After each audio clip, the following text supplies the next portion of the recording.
Bonjour à tous et bienvenue sur les vidéos de présentation des logiciels de Lubal. Dans cette deuxième vidéo consacrée à l'introduction du logiciel RSTAB, nous allons aborder l'application des charges sur la structure ainsi que les combinaisons d'actions. Bon visionnage! Le premier cas de charge contient les charges permanentes du poids propre et de la structure du toit. Pour les insérer, j'utilise le bouton Nouvelle charge de barre. Puisqu'aucun cas de charge n'a été créé, RSTAB affiche automatiquement la boîte de dialogue pour la création et la modification des cas de charge. J'insère dans ma description poids propre grâce à la liste déroulante. Je regarde que le poids propre est actif et selon Z. Je clique sur OK.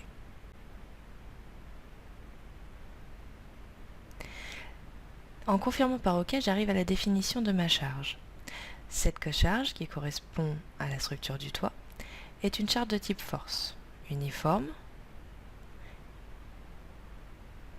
et selon la direction globale Z. Elle agit sur la longueur réelle de la barre, et elle exerce une pression de 1,5 kN par mètre. Une fois la description validée, je peux attribuer cette charge graphiquement aux poutres horizontales. Pour quitter le mode d'entrée, j'appuie sur Échappe. Pour le deuxième cas de charge, je crée un nouveau cas de charge en utilisant l'icône suivante. Je choisis sa description, neige, et je remarque que RSTAB a changé sa catégorie d'action. Je laisse le poids propre inactif puisque nous l'avons déjà utilisé, et je valide par OK. Je peux créer mes charges de neige en cliquant sur Nouvelle charge de barre. La boîte de dialogue Nouvelle charge de barre s'affiche.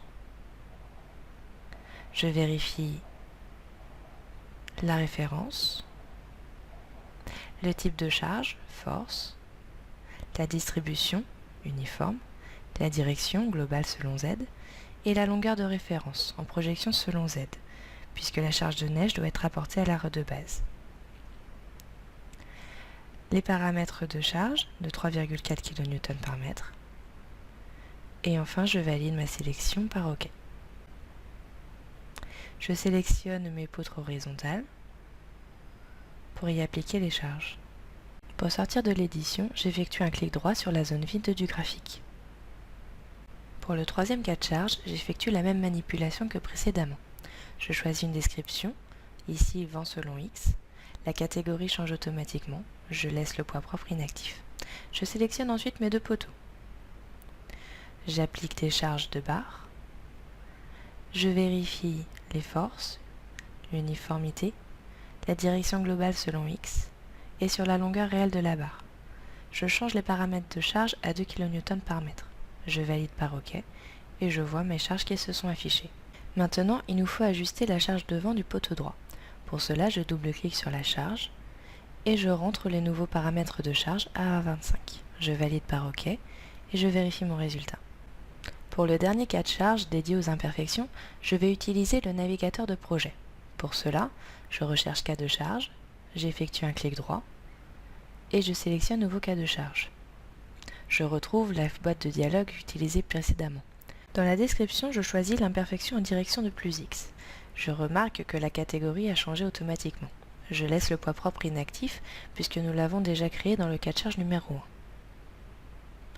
Maintenant, je vais créer les imperfections. Pour cela, j'utilise cette icône. Comme notre système est plan, je ne peux pas modifier l'axe local. Je ne modifie pas non plus le défaut d'aplomb, défini à 1 sur 200, mais je modifie la valeur de l'imperfection en arc à L sur 200. Je définis aussi le critère d'activité d'imperfection en arc en sélectionnant l'Eurocode 3. Je confirme l'entrée des données par le bouton OK et je peux sélectionner mes poteaux. D'abord le gauche et ensuite le droit. En ce qui concerne l'application des imperfections sur les poutres horizontales, la méthodologie est un peu différente puisque les imperfections sont continues. Je vais donc utiliser la barre d'outils pour définir ces imperfections. Pour cela, je vais aller dans le menu Modifier. Je vais choisir Sélectionner, puis je vais cliquer sur Spécial. La boîte de dialogue Sélection spéciale s'affiche. Je peux donc y spécifier les ensembles de barres. Je garde le tous et je laisse les paramètres par défaut. Je valide ensuite par OK. Nous pouvons voir que les deux ensembles de barres sont sélectionnés. J'importe donc une nouvelle imperfection. Je vois que les deux ensembles de barres sont définis automatiquement. Je mets le défaut d'aplomb à 0 et l'imperfection en arc à L sur 250. Je vérifie que le critère d'activité est toujours sur l'Eurocode 3 et je valide mes entrées. Je peux maintenant vérifier les imperfections sur les barres horizontales. Pour modifier le sens des imperfections sur la poutre horizontale droite, je double-clique sur celle-ci et je change le signe de l'imperfection en arc. Je valide alors et je peux vérifier ma modélisation. Maintenant que les cartes charges sont créées, je peux les vérifier rapidement dans la fenêtre graphique. Pour cela, j'utilise le bouton droite et gauche à côté des cartes charges. Je vais maintenant contrôler mes actions.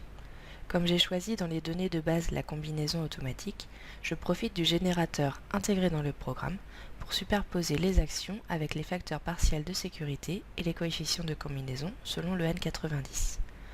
En utilisant le tableau numéro 2, situé en bas. Je regarde que mes cas de charge s'y trouvent. En cliquant sur l'onglet Actions, à côté, je trouve les actions qui contiennent les cas de charge. Les imperfections ne s'y trouvent pas, puisqu'elles ne constituent pas d'action réelle. En conformité avec le N90, on doit combiner les actions pour les ELU et ELS. Aussi, dans cet onglet, ArchTab nous montre quels états limites sont définis pour l'analyse. Dans notre exemple, seul le LU est révélatif. Aussi, je désélectionne les ELS. Je sélectionne le LU, j'effectue un clic droit et je sélectionne Modifier. Je me retrouve avec la boîte de dialogue Modifier les cas de charge et les combinaisons. Dans la section Paramètres, j'active l'option Cas de charge d'imperfection pour prendre en compte les imperfections. Une nouvelle boîte de dialogue s'affiche. Je vérifie que les deux premières options sont cochées et je valide ma boîte de dialogue. Dans la section Combinaison de résultats, je génère des résultats soi sur soi. Cette combinaison donne des valeurs extrêmes de résultats de toutes les combinaisons de charges. Je vérifie mes entrées et je valide ma boîte de dialogue. Je retourne dans les tableaux et je sélectionne Combinaison d'actions. En sélectionnant, ArchTab crée automatiquement les combinaisons d'actions en fonction des expressions de combinaison. Il crée également les combinaisons de charges que je peux modifier, les sélectionner un par un et vérifier les paramètres de calcul. Ici, je vérifie bien que l'analyse se fait selon le second ordre. Je valide et mon modèle est prêt. La vidéo est maintenant terminée. Je vous remercie de l'avoir regardée et j'espère qu'elle vous a été utile. Pour plus d'actualités, n'hésitez pas à vous abonner à notre chaîne ou à nous suivre sur Facebook. Pour toute question ou demande d'information, écrivez-nous à info@lubal.fr ou reportez-vous sur notre site internet. À bientôt!